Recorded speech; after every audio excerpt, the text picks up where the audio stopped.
માર હાહુ આયો છે બારે, બોલાવો ફટાફટ પૈસા નું કરાવો, હડો હું લઈને નીકળું. અલ્યા ઓભળે છે?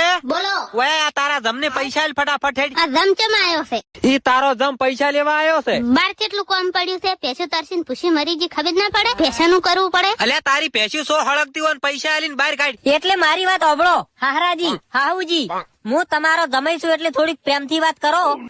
બાકી એટલે શું છે તારે લ્યા? ઓમતા છે તારો જીબડો ઘડીક વાર મોય રાખ, હું વાત કરું. બાકી એટલે શું લ્યા? હવે મેટર કરે મેળ પડે એમ નહીં, નકે હું પૈસા વગેરે આવ્યું. કોઈ કેતો નહીં, બે હાથ જોડું, મને પૈસા નું કરી આલો બસ. અને શેના પૈસા લેવાના છે તારે? અલ્યા ઈ બધી હું તને પછી વાત કરું, તું હાલ પૈસા આલ દે ને થોડા ઘણા હોય તો. કોઈ માર પાસે છે પડ્યા છે પૈસા? આ રહ્યા કે હાડલાન છેડે બોજેલા રહ્યા ને, છોડો ફટાફટ. ગોજડમ પહેરી રહ્યા છે, થોડા ઘણા લેતા હળો. અલ્યા આચાર નો આવ્યો છે. અલ્યા અઠવાડિયા થી રોટલા તોડે તું અને પૈસા આલીને બહાર કાઢવાનું કરી નાખ્યું. હવે ભર તું બહાર દાદી હોય ગોજડમ થી પૈસા કાઢીને હાલ દે ફટાફટ હોય બહાર કાઢ. એ ગલ્લો ને ફોટો ને બધું ફોડીને લાવજો રા, જેટલા હોય એટલા મારે કોમ થઈ જાય. પૈસા તો હું તમને પાછા આલ્યું, ચિંતા ના કરો. મારે પાછા જોતા નહીં, તું લઈને નીકળવાનું કરી દે. લે હવે આવતો ના હોય, પોઠું પડ્યું છે આયો તો.